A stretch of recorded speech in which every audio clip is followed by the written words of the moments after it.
Hey y'all, today it's Kano versus Benji, and as always for the Blitz games, we've got two games for you guys today, so let's get right into it. In this game number one, I'm going first, and my opponent has AB2 on their side. They have an Arcane Lantern and a Nullrune Gloves. So looking at a hand, I decide Snapback's going to go in Arsenal, and it's just a matter of deciding whether I want to uh, play the Forked Lightning with the Crucible, coming in for 6, or play Spindle with Crucible coming in for 5, which also has the opt effect. So I choose to Spindle because I really want to opt. I think I value the opt 3 more than the 1 damage from Fork Lightning. So my opponent blocks 2 of it. And we see 3 blues on top. Yeah, I think I like to just keep all 3 of them on top. Yeah, I mean, 3 blues, you can't complain about that as Kano. Especially when you're against Benji. Because Benji, you can't block most of Benji's attacks. So you are left in most of your hand. So you want those extra blues so you can just fish off the top with Kano and hope you get something good. Also note that I did pitch my other red to the Crucible so that I could get it out of my hand. Because, yeah, I'm going to be arsenaling this red snapback and I'd rather see more blues and not get stuck on too many reds. Yep, so go ahead and just put all the blues on top.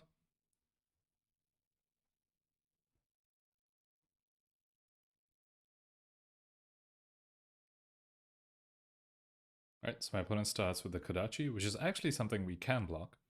And looking at my hand, we have Chain Lightning and Snapback and Arsenal. So my plan, looking at this hand, is to do Chain Lightning and Snapback on my turn. And, use any remaining blues I have to just fish off the top with Kano. So this one damage Kodachi I could block, I decided not to.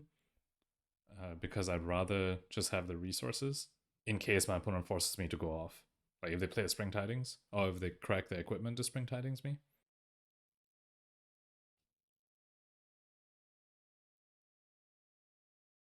Okay, and then they just play this Rushing River and they go to Arsenal, so that's nice for us. I guess our opponent didn't feel... Yeah, notice we are running Skullcap and Ironhide Plate here. So that's just... It basically forces the Benji opponent to wait until they get a Razor Reflex or enough attack reactions, or a second Spring Tidings, before they can, actually go off onto you, so it buys you the time. So, on my turn, since I know I have all these extra resources, I just start by Kanoing off. And I reveal another red snapback. And since I reveal this off of Kano, I can play the snapback as an instant. So that's actually really nice, because I can play this as an instant. Then I can play my Arsenal snapback as an instant as well, because I've played another non-attack this turn. And I still have my action point up to play my energy potion, and I can go ahead and Arsenal this Chain Lightning, which is...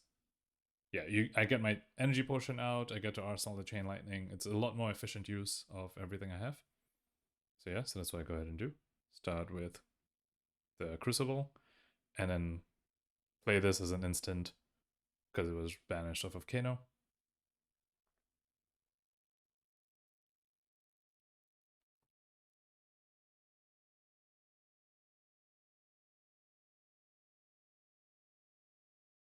Okay, my opponent blocks 2 of it. Now I can use my last floating. Go ahead and snap back again as an instant. And, this sort of play also just hides so much information from my opponent. I still have 2 cards left, and I still have my action point up. So, I could Nourishing Emptiness after this, or I could just play in like a Voltaic Bolt or something. So they really might be expecting more damage coming in. So they go ahead and pitch a blue, even though they only have AB2 and they're floating 1. And they take 1, and then I just use the action point to play the energy potion. Get Arsenal Chain Lightning. Of course, arsenaling a Chain Lightning when both my red snapbacks are already gone can be risky. But like I said earlier, since, normally Benji leaves me with so many cards in hand because I can't block with them, I expect I'll have extra resources to Kano off the top, play that card as an instant, and then Chain Lightning afterwards. So yeah, this is just Benji doing Benji things, attacking me with unblockable damage.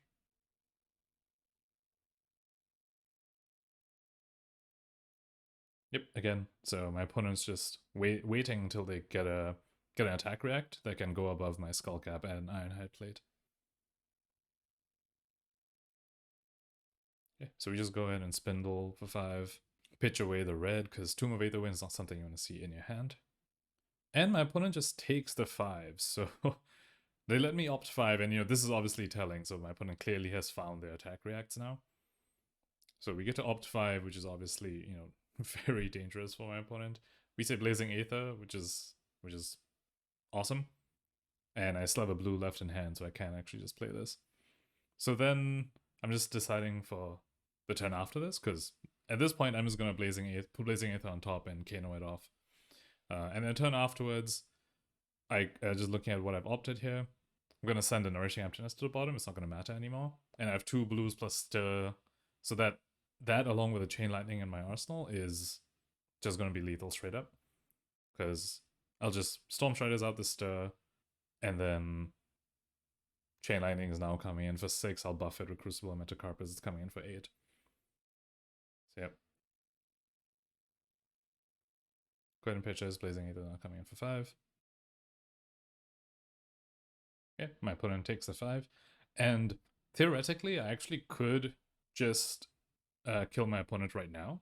I could use my 1 floating to activate Storm Striders, and use my energy potion to play my Chain Lightning as an instant. And since my opponent only has AB2, yeah, they'll die from that. But it's really a bit of an unnecessary risk when I know I'm going to draw into Stir the Aether Winds. Like, it's unnecessary because, I mean, in the worst case, my opponent has like a bunch of sigils.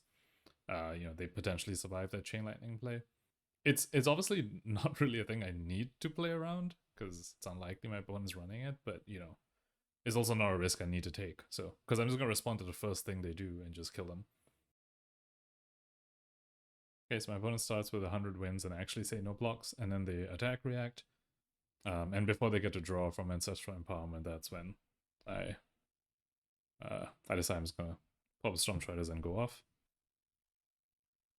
So pitch 2 to Storm Striders plus Crucible, and then pitch a further 3 to play the Stir, and then go ahead and Chain Lightning and use the last floating to Metacarpus. And what this does is that, even if, I don't know, in some whatever weird world, if they survive, I could pop the energy potion to a Scalding Rain and Metacarpus is Scalding Rain as well. And I can do that because Chain Lightning lets me play my next down attack as an instant as well. So, yeah, but I mean, obviously my opponent just dies to this 8 damage. So we call it here. And that was game number 1. Right, here we are at game number 2, and this time my opponent is going first. And Benji going first is just, it's so bad for, like, I guess unless you're Oldhim or something, it's just, they just come at you unblockable damage on turn 1, feels really bad. Okay, my opponent starts with a Kodachi, which is actually something I can block, so that's really nice.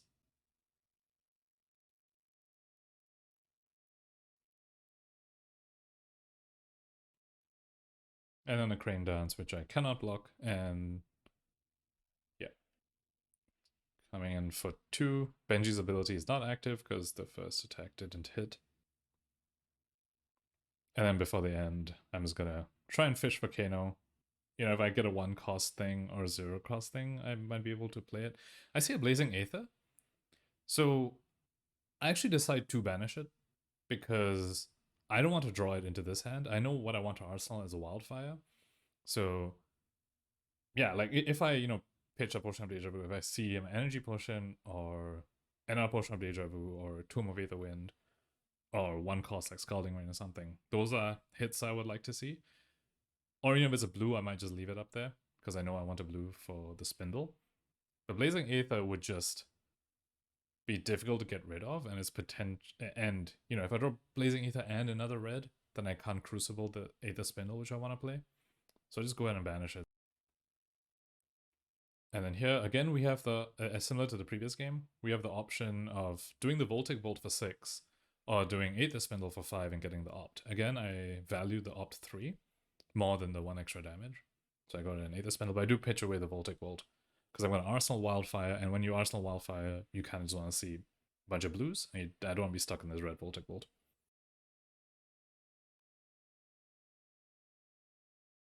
Right, so opponent blocks 2 of it, I get to opt 3.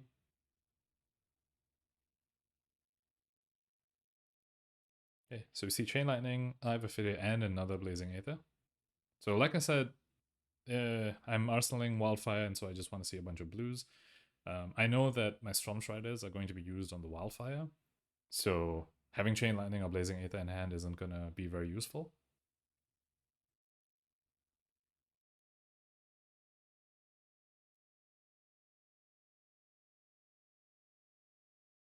Yep, so go ahead and send Blazing Aether, Chain Lightning to the bottom.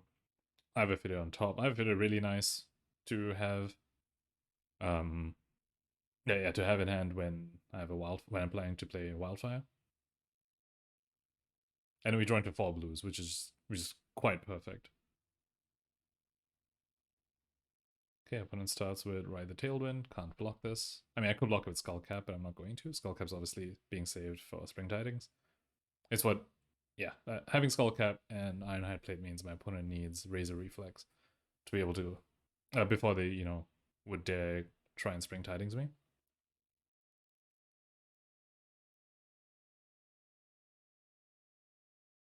Okay, and then the Rushing River, which is coming in for 3 because of Benji's ability. So I actually can block this, but it's a difficult decision to make because if I block this and my opponent like decides to be aggressive and empty their hand, then I probably can't kill them. Like we're in this position here where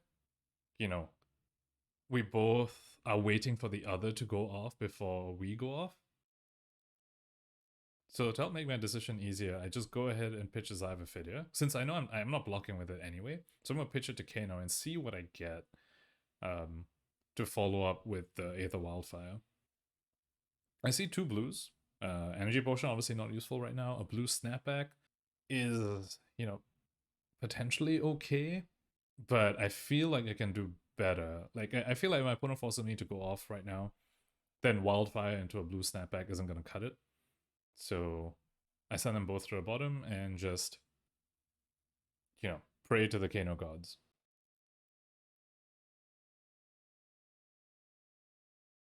Okay, so then the Kano resolves, and we see a Chain Lightning, which is actually amazing. Because now I can Wildfire and then Chain Lightning as an instant, and then that lets me play like my Zap from hand as an instant, which will be buffed by the Wildfire. So once I see that, I'm like, okay, no blocks. And yeah, I see my opponent empties the hand. Okay. And then they do a Break Tide after Rushing River, which is it's pretty that's really good. So this is 5 Dominate. So I actually should have done my math here, because I believe, as of right now, I think I can actually kill my opponent, even if what they have in hand is a blue. Because I can pitch 2 blues to Wildfire for 6, and I will have 1 floating, I believe, because if I Storm Striders plus Wildfire, Crucible, and Metacarpus, that costs 5 resources total. So I have 1 floating, Wildfire's coming for 6. Even if they block 2 of it and float 1, they'll take 4, go to 10. I use my 1 floating to Chain Lightning for 7. They block 1 of it, they go to 4, and then I zap for 5. So I actually had lethal right here, but I didn't do my math. So I decided I'm just gonna, let my opponent play out a little more. Which is actually, it could have been really bad for me, because if they actually popped their chest piece here, they would have an extra 2 floating. But they don't. They actually just pop the boots to give this go again, and they pop the mask to find Spring Tidings.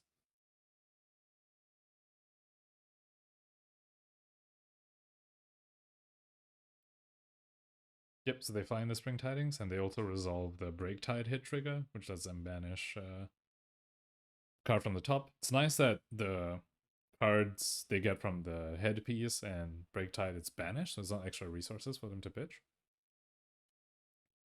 Yeah, but I'm not worried about the Spring Tides because I can just put Skullcap in front of it.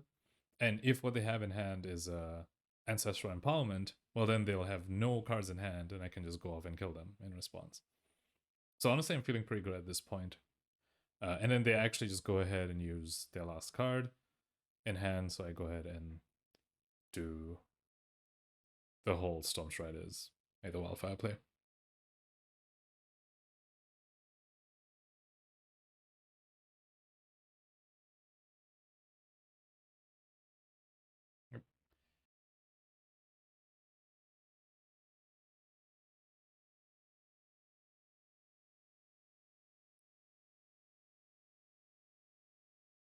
Yep, says Wildfire is coming for 6 now, because buffed by both Crucible and Metacarpus.